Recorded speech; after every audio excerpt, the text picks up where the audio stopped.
হরে কৃষ্ণ দর্শক বন্ধুরা, 6 জানুয়ারি সংকষ্টি চতুর্থী কোন সময়ে পড়েছে, কিভাবে করবেন, কেন করবেন, এই চতুর্থীর উপকারিতা কী বা আধ্যাত্মিক অর্থটাই বা কী, কী কী নিয়ম মানা উচিত, চলুন আমরা এই ভিডিওতে দেখে নিই। প্রথমে দেখি সংকষ্টি চতুর্থী কী। সংকষ্টি চতুর্থী হিন্দু ধর্মে ভগবান শ্রী গণেশের উপাসনার একটি অত্যন্ত গুরুত্বপূর্ণ ব্রত। সংকষ্ট শব্দের অর্থ হলো দুঃখ, কষ্ট বা বাধা, এবং চতুর্থী অর্থ চন্দ্রমাসের চতুর্থ তিথি, অর্থাৎ যে চতুর্থী ভগবান গণেশের কৃপায় সমস্ত সংকট দূর করে, তাই হলো সংকষ্টি চতুর্থী। প্রতি মাসে কৃষ্ণপক্ষের চতুর্থীতে এই ব্রত পালিত হয়। এবারে দেখে নিই 6 জানুয়ারি সংকষ্টি চতুর্থী কোন সময়ে পড়েছে। সংকষ্টি চতুর্থী কৃষ্ণপক্ষের চতুর্থী তিথিতে পালিত হয়। 2026 সালের 6 জানুয়ারি মঙ্গলবার সংকষ্টি চতুর্থী, যা শকট চৌথ বা অঙ্গারকী চতুর্থী নামেও পরিচিত, এটি পঞ্জিকা অনুযায়ী একটা বিশেষ সময় পড়েছে। সেটি হলো 6 জানুয়ারি 2026 সকাল 8টা 1 মিনিটে শুরু হচ্ছে এবং শেষ হবে 7 জানুয়ারি সকাল 6টা 52 মিনিটে। আবার বলছি, 6 জানুয়ারি সকাল 8টা 1 মিনিটে শুরু হচ্ছে এবং 7 জানুয়ারি সকাল 6টা 52 মিনিটে শেষ হচ্ছে। চন্দ্রোদয়ের সময় হচ্ছে 6 জানুয়ারি 9টা থেকে 9টা 24 মিনিটের মধ্যে। স্থান ভেদে বিভিন্ন সময় হতে পারে। এটি যেহেতু মঙ্গলবার পড়েছে, তাই একে অত্যন্ত শুভ অঙ্গারকী চতুর্থী হিসেবে গণ্য করা হচ্ছে। চন্দ্রোদয়ের সময় স্থান ভেদে ভিন্ন হয়, তাই ভক্তদের নিজ নিজ এলাকার পঞ্জিকা অনুযায়ী চাঁদ ওঠার সময় জেনে নেওয়া উচিত। সাধারণত সন্ধ্যার পরই রাতের প্রথম ভাগে চন্দ্রোদয় হয়। এবারে এর ব্রত বিধি বা সংকষ্টি চতুর্থী কিভাবে করবেন একবার দেখে নিই। সংকষ্টি চতুর্থীর ব্রত অত্যন্ত নিয়মনিষ্ঠভাবে পালন করা হয়। ধাপে ধাপে আমরা আলোচনা করছি।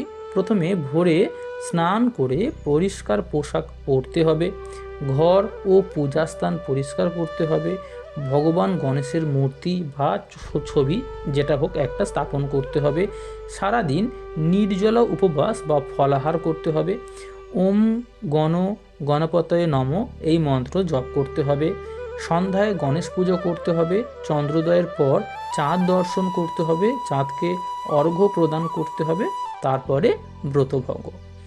অনেক ভক্ত দিনে একবার জল গ্রহণ করেন, কেউ কেউ শুধু ফল, দুধ বা সাবুদানা গ্রহণ করেন।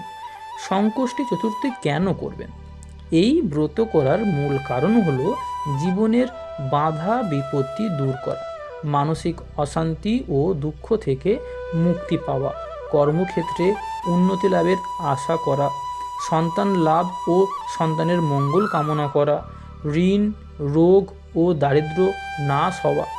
শাস্ত্র মতে ভগবান গণেশ হলেন বিঘ্নহর্তা, তিনি ভক্তের জীবনের সমস্ত বাধা দূর করেন।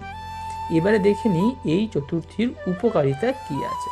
সংকষ্টি চতুর্থী ব্রত করলে বহুস্তরীয় উপকার পাওয়া যায়।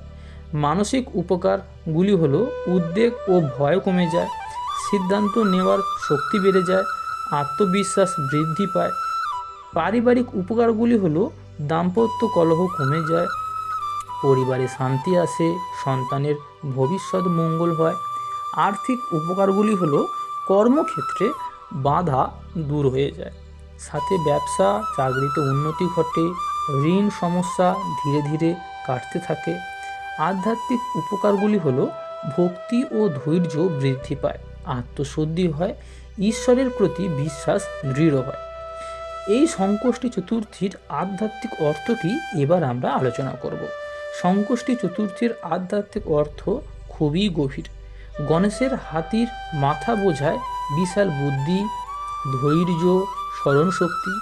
গণেশের এক দাঁত বোঝায় ত্যাগ, একাগ্রতা। এই ব্রত শেখায় জীবনের সংকট বাইরের নয়, ভিতরের দুর্বলতা থেকেই জন্মায়।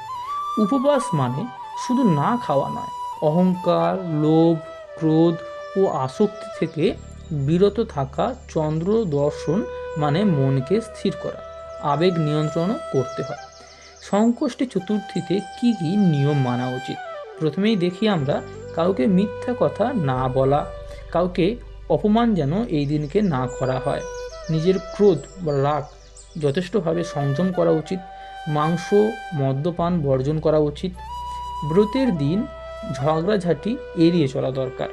ব্রহ্মচর্য পালন করা সবথেকে ভালো। এছাড়া বিভিন্ন নেতিবাচক চিন্তা সেগুলি ত্যাগ করতে হবে। নারী পুরুষ সকলেই এই ব্রত করতে পারেন। অসুস্থ ব্যক্তিরা ফলাহার করতে পারেন। আচ্ছা, দেখে নিই কোন কোন জিনিস পূজায় দেওয়া উচিত।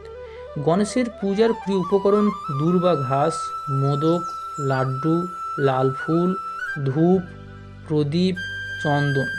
বিশেষ করে 21টি দূর্বা কিন্তু অতি পবিত্র বলে মানা হয়।